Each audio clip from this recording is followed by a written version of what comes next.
J'ai été blessé lorsque j'ai tué ma mère. Il y a eu de nombreux cas au cours de l'histoire, mais surtout au cours des dernières décennies, où des enfants ont été placés sous caution. La question de savoir si certains d'entre eux l'ont mérité ou non fait l'objet d'un large débat, mais il y en a quelques-uns qui font l'objet de très peu de débats. Certains enfants sont condamnés à la prison à vie, en raison des crimes abominables qu'ils ont commis. Et c'est ce dont cette vidéo va parler aujourd'hui. Voici 15 cas où des enfants ont été condamnés à la prison à vie. Numéro 15, Teji Lane. Teji Lane était un adolescent qui s'est fait connaître en 2012 lorsqu'il a perpétré une fusillade de masse au lycée de Chardon dans l'Ohio. La fusillade a fait 3 morts et 3 blessés parmi les élèves. Lane n'avait que 17 ans à l'époque et n'avait aucun casier judiciaire. La fusillade a choqué la communauté et la nation, et Lane a été rapidement arrêté et accusé de meurtre et de tentative de meurtre.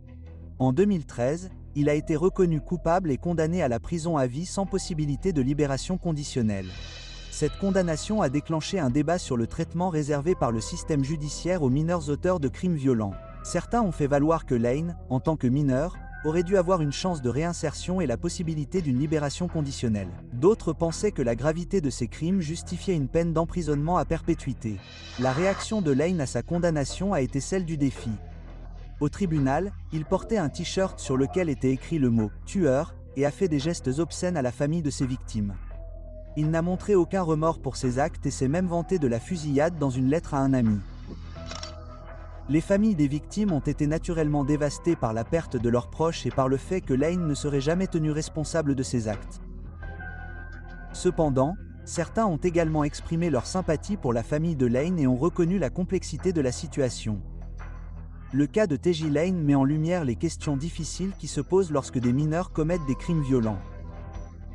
Bien qu'il n'y ait pas de réponse facile, il est clair que le système judiciaire doit examiner attentivement les circonstances de chaque cas et s'efforcer de trouver un équilibre entre la punition et le potentiel de réinsertion.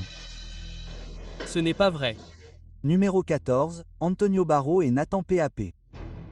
Antonio Barro et Nathan P.A.P. étaient 2 adolescents de Cheboan, dans le Wisconsin, qui ont attiré l'attention nationale en 2013 lorsqu'ils ont été condamnés à la prison à vie sans possibilité de libération conditionnelle pour le meurtre de l'arrière-grand-mère de P.A.P., Barbara Olson. Les garçons, qui avaient tous deux 14 ans au moment du meurtre, avaient un passé trouble. Ils étaient amis depuis l'enfance et avaient tous deux des antécédents de consommation de drogue et de problèmes de comportement. Le jour du meurtre, ils auraient été sous l'emprise de sirop contre la toux et auraient cherché de l'argent pour acheter plus de drogue. Selon la police, Barro et P.A.P. ont fait irruption au domicile d'Olson et l'ont battu à mort avec un marteau et une hachette. Ils ont ensuite volé sa voiture et d'autres affaires et ont pris la fuite. Le meurtre a choqué la communauté et la nation, et la condamnation des garçons à la prison à vie sans possibilité de libération conditionnelle a déclenché un débat sur le traitement réservé par le système judiciaire aux mineurs qui commettent des crimes violents. Les défenseurs des garçons ont fait valoir que leur âge et leur passé trouble auraient dû être pris en compte et qu'ils méritaient une seconde chance de réinsertion. Cependant, d'autres pensaient que la gravité de leurs crimes justifiait une peine de prison à vie. Le juge qui a condamné les garçons a noté qu'ils n'avaient montré aucun remords pour leurs actes et qu'ils représentaient un danger pour la société. Pour cette raison, ils ont été condamnés à la prison à vie. Numéro 13, Dante Wright. L'arrestation de Dante Wright et son procès ultérieur pour le meurtre de Jordan Kle ont attiré l'attention nationale en raison de son sourire narquois et de ses rires pendant le procès. Votre pourquoi ne sera jamais meilleur que sa vie. Votre désir ne l'emportera jamais sur la mort de mon fils. Si vous regardez le clip actuellement sur votre écran, vous verrez qu'il n'a montré absolument aucun remords pour le meurtre. L'affaire a été particulièrement déchirante pour les membres de la famille de Kle qui étaient présents tout au long du procès. Kle, qui avait 18 ans au moment de sa mort, travaillait comme livreur de pizza lorsqu'il a été abattu par Wright lors d'une tentative de vol. La mort de Kle a été une perte dévastatrice pour ses proches et a suscité l'indignation de la communauté. Pendant le procès, le comportement de Wright dans la salle d'audience a suscité les critiques et la condamnation de nombreuses personnes qui y ont vu un manque de respect envers la mémoire de Kle et envers le système judiciaire dans son ensemble. Je veux juste vous dire que je serai bientôt à la maison ou que j'y serai et que j'aime ma famille. Certains ont fait valoir que le comportement de Wright était le signe d'un manque de remords pour ses actes, tandis que d'autres ont suggéré qu'il pourrait s'agir d'un mécanisme d'adaptation en réponse à la gravité de la situation. En février 2021, un jury a déclaré Wright coupable de meurtre au deuxième degré et d'autres chefs d'accusation liés au crime. Il a été condamné à une peine de 25 à 52 décennies de prison pour son rôle dans la mort de Cl. Il ne sortira pas de sitôt. Cependant, rien ne profitera à cet enfant en l'envoyant en prison. Numéro 12, une fille manipulée par son petit ami pour tuer sa famille adoptive. Roxana Sakorsky était une adolescente qui a été reconnue coupable du meurtre de son jeune frère en 2014. Selon les rapports, elle a eu une enfance difficile et a été adoptée dans un orphelinat polonais avec son frère et sa sœur. Il a été rapporté qu'elle s'était radicalisée en ligne et avait développé des opinions extrémistes. Sakorsky a admis avoir tué son frère et prévoyait de tuer également sa sœur, mais ses parents l'ont arrêtée avant qu'elle ne puisse passer à l'acte. Après avoir fui les lieux, elle a ensuite été retrouvée et arrêtée par la police. Au cours de son procès, elle a été reconnue coupable de meurtre et condamnée à la réclusion à perpétuité. Le cas de Roxana Sakorsky est un rappel tragique de l'influence que les idéologies extrémistes et la radicalisation en ligne peuvent avoir sur les personnes vulnérables. Il souligne également l'importance du soutien en matière de santé mentale et de l'intervention précoce pour les jeunes à risque. Roxana n'était pas la seule à avoir tenté de tuer son frère. Cependant, comme le dit un article, un petit ami manipulateur a convaincu sa petite amie de mettre fin à toute sa famille adoptive. Son petit ami, Michael Rivera, beaucoup plus âgé qu'elle, tentait de la pousser à tuer sa famille pour qu'elle s'enfuit avec lui.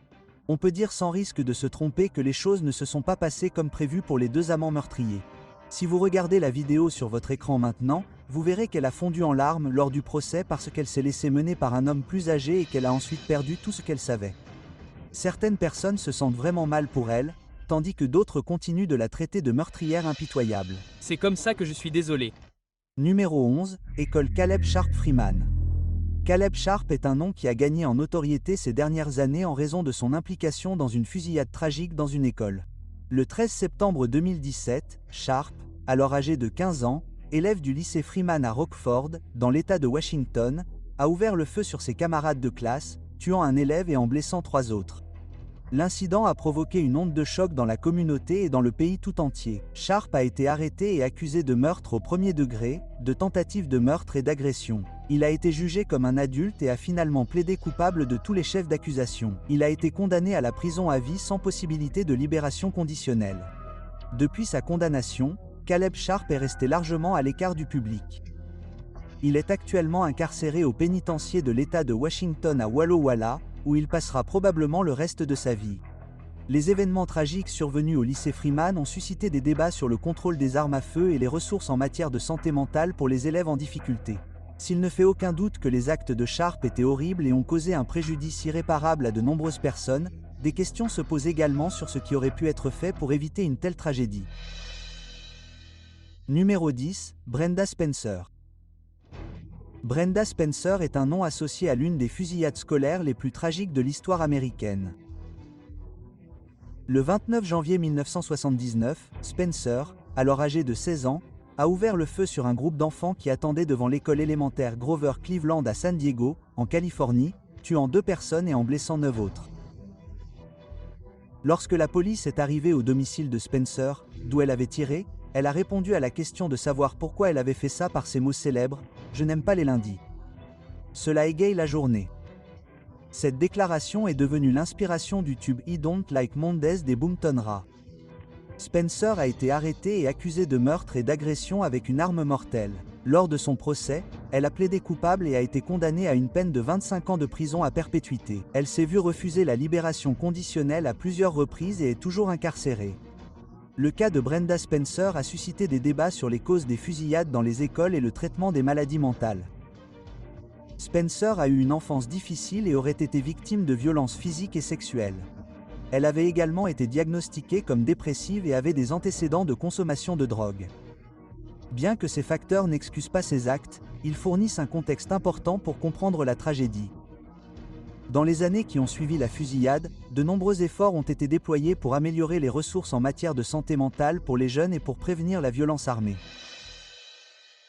Neuvièmement, la plus jeune personne exécutée au XXe siècle aux États-Unis a été condamnée à tort. Le cas de George Stinney est l'un des exemples les plus tristement célèbres d'injustice raciale de l'histoire américaine. En 1944, Stinney, un jeune Afro-Américain de 14 ans, a été accusé du meurtre de deux jeunes filles blanches à Alcalou, en Caroline du Sud. Malgré l'absence de preuves et des aveux obtenus sous la contrainte, Steiny a été rapidement jugé, reconnu coupable et condamné à mort par chaise électrique. Le procès n'a duré qu'une journée et l'avocat désigné pour défendre Steiny n'a pas fait grand-chose pour le défendre. Le jury, composé uniquement de blancs, n'a mis que 10 minutes pour rendre un verdict de culpabilité. Steiny a été exécuté seulement 83 jours après son arrestation, ce qui fait de lui la plus jeune personne jamais exécutée aux États-Unis au XXe siècle. Pendant des décennies, le cas de Steiny n'a reçu que peu d'attention ni d'examen. Mais ces dernières années, on a constaté un regain d'intérêt pour que justice soit rendue. En 2014, un juge de Caroline du Sud a annulé la condamnation de Steiny, invoquant un manque de procédure régulière et des violations des droits constitutionnels. Cet extrait peut être visionné sur votre écran en ce moment. L'affaire George Steiny est devenue un symbole du racisme systémique et de l'injustice qui gangrène le système de justice pénale américain depuis des siècles. Elle nous rappelle que le système judiciaire n'est pas toujours juste ou impartial et que des innocents peuvent être pris au piège du racisme, de la pauvreté et de l'opportunisme politique. Je suis désolé, vous savez. Le numéro 8, le garçon qui a tué son voisin par peur de son père. Joshua Phillips est un nom associé à l'un des cas les plus choquants de violence entre enfants de ces dernières années.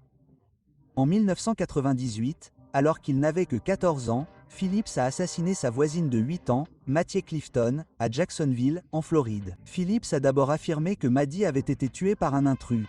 Mais lorsque son corps a été retrouvé caché sous son lit à eau, il a fini par avouer le crime. Il l'avait frappé avec une batte de baseball, puis l'avait poignardé à plusieurs reprises avec un couteau. Phillips a été jugé comme un adulte et reconnu coupable de meurtre au premier degré. Il a été condamné à la prison à vie sans possibilité de libération conditionnelle.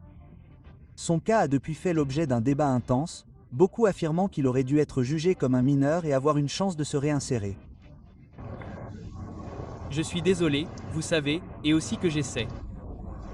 Malgré la gravité de son crime, certains ont également souligné que Philip était un jeune homme troublé avec des antécédents de négligence et de maltraitance.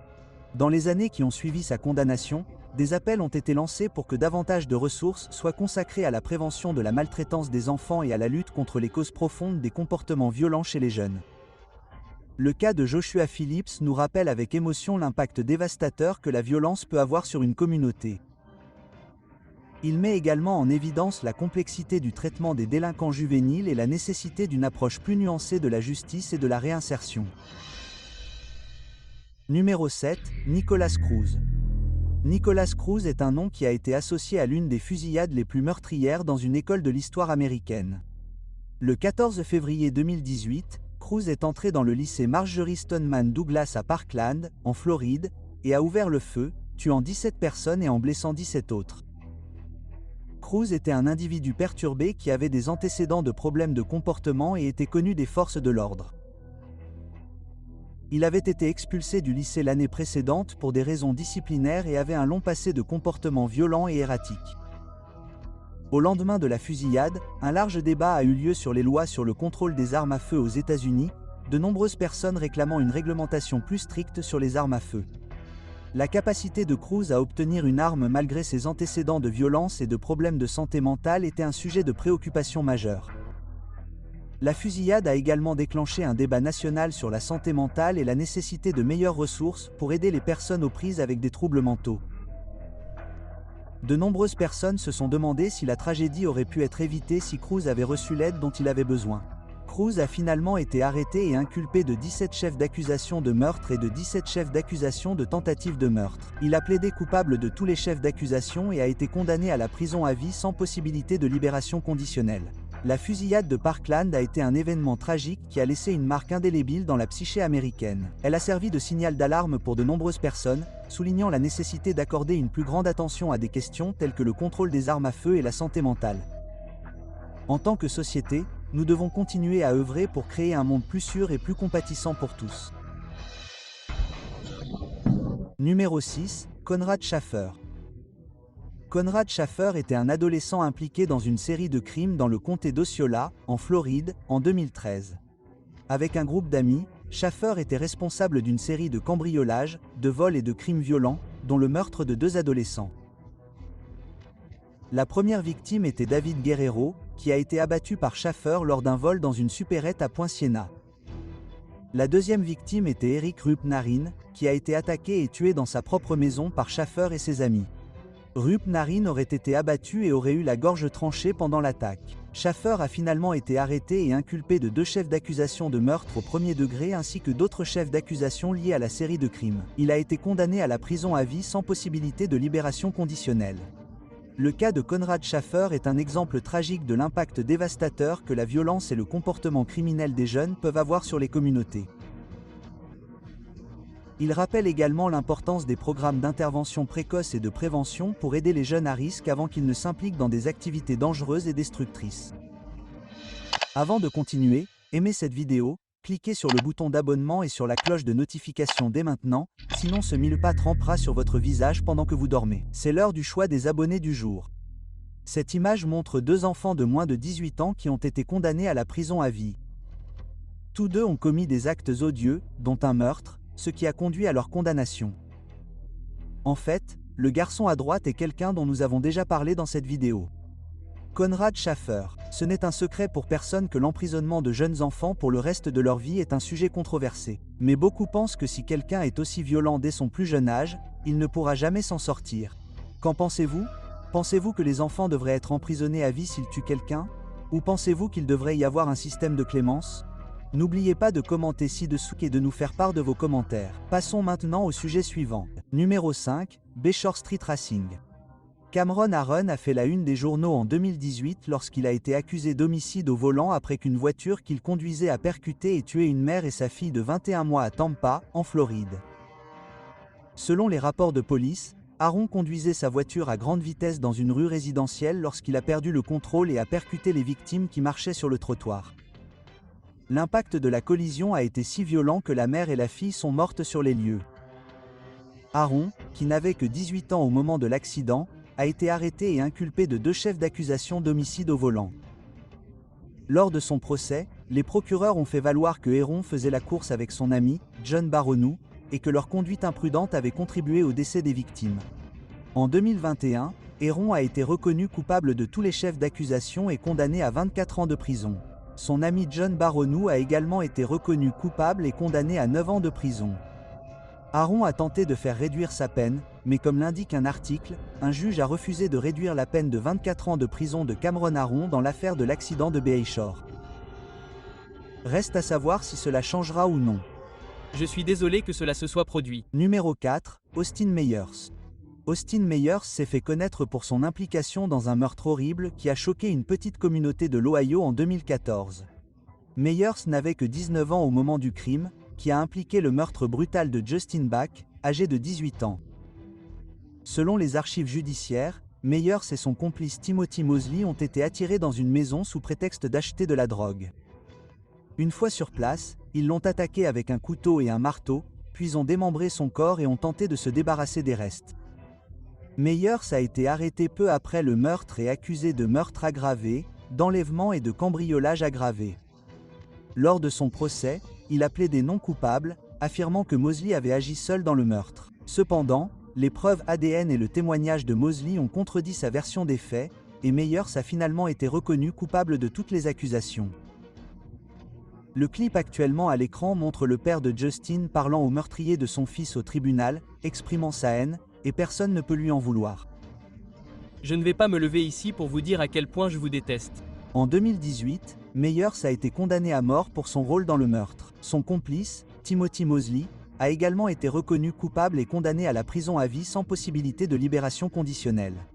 Le cas d'Austin Meyers est un exemple tragique des conséquences extrêmes des crimes violents. Il souligne également l'importance d'une justice rapide et efficace pour les victimes et leurs familles. Je suis désolé. Numéro 3, l'adolescente scolarisée à domicile Nahemia Grigo. Nahemia Grigo est un jeune homme qui s'est fait connaître pour avoir commis un crime odieux à l'âge de 15 ans. Le 19 janvier 2013, Grigo a abattu ses parents et ses 3 frères et sœurs dans leur maison d'Albuquerque, au Nouveau-Mexique. Grigo avait des antécédents de problèmes de santé mentale et aurait été influencé par les jeux vidéo et les films violents. Il aurait également idolâtré les tireurs de masse et été fasciné par les armes à feu. Après les meurtres, Grigo a appelé un ami qui a ensuite contacté les autorités. Grigo a été arrêté sans incident et a avoué les meurtres. Il a été inculpé en tant qu'adulte de 5 chefs de meurtre et de 3 chefs de maltraitance d'enfants ayant entraîné la mort. Lors de son procès, la défense de Grigo a fait valoir qu'il avait été gravement maltraité et négligé par ses parents et qu'il n'était pas sain d'esprit lorsqu'il a commis les meurtres. Cependant, l'accusation a maintenu que Grigo était pleinement conscient de ses actes et avait planifié les meurtres pendant des semaines. En 2016, Grigo a plaidé coupable de tous les chefs d'accusation et a été condamné à la prison à vie avec possibilité de libération conditionnelle après 30 ans. Il sera éligible à la libération conditionnelle en 2043. Deuxièmement, Zachary Davis. Zachary Davis est un nom qui est devenu synonyme de l'un des actes de violence les plus odieux de mémoire récente. En 2015, alors qu'il n'avait que 15 ans, Davis a assassiné sa mère et son jeune frère à leur domicile d'Elkhart, dans l'Indiana. Davis a utilisé une masse pour attaquer sa mère et son frère pendant leur sommeil, les tuant tous les deux. Il a ensuite fui les lieux et a été appréhendé quelques heures plus tard par la police. Il a été inculpé de 2 chefs d'accusation de meurtre et a plaidé coupable des 2 chefs d'accusation. Davis a été condamné à 140 ans de prison sans possibilité de libération conditionnelle. Son cas a depuis été cité comme un exemple de l'impact complexe et dévastateur de la maladie mentale sur les jeunes. Il est malheureusement assez similaire à de nombreux autres cas dont nous avons parlé aujourd'hui, car la maladie mentale a tendance à être la norme dans ce genre de situation. Il ne s'agit pas de la stigmatiser. Non, nous devrions plutôt travailler avec les personnes qui souffrent pour nous assurer que de telles choses ne se reproduisent pas. S'il ne fait aucun doute que Davis a commis un crime horrible, certains ont bien sûr souligné qu'il souffrait de graves problèmes de santé mentale au moment des meurtres. Dans les années qui ont suivi sa condamnation, des appels ont été lancés pour que davantage de ressources soient consacrées à la lutte contre la maladie mentale et à la prévention de tragédies similaires. Numéro 1, l'étoile montante Selene. Samantha Grigg était une adolescente de Selene, dans le Michigan, qui a été impliquée dans le meurtre de Dustin Frolka, étudiant à l'Université d'État du Michigan, en février 2014. Grigg et 2 autres hommes, Brendan Heim et Tyrell Beritz, ont attiré Frolka dans leur véhicule en lui promettant de la drogue et de l'argent, puis l'ont violemment battu pendant qu'il conduisait. Frolko a été abandonné sur le bord de la route, grièvement blessé, et est décédé plus tard à l'hôpital. Greg a été arrêté et accusé de meurtre au premier degré avec les 2 autres hommes. Au cours du procès, Greg a affirmé qu'elle était sous l'emprise de drogue et d'alcool au moment du meurtre et qu'elle n'avait pas activement participé au passage à tabac de Frola. Cependant, l'accusation a fait valoir qu'elle avait participé volontairement au crime et qu'elle était tout aussi responsable de la mort de Frolka que les 2 autres accusés. Grigg a finalement plaidé coupable de meurtre au 2e degré et a été condamné à des peines allant de 20 à 50 ans de prison. Lui et Brett ont également été reconnus coupables de meurtre au 1er degré et ont été condamnés à la réclusion à perpétuité. Elle a tenté de revenir sur ces accusations. Bien sûr, comme le dit un article, Selene, une adolescente condamnée à la prison pour la mort d'étudiants de la MSU. J'aimerais pouvoir revenir en arrière tous les jours. Certains pensent qu'elle aurait dû être jugée moins sévèrement, mais d'autres sont catégoriques sur le fait que prendre une vie mérite la prison à vie. C'est à vous de décider si vous êtes d'accord ou non. Merci beaucoup d'avoir regardé notre vidéo. Nous espérons qu'elle vous a plu. On se retrouve pour la prochaine.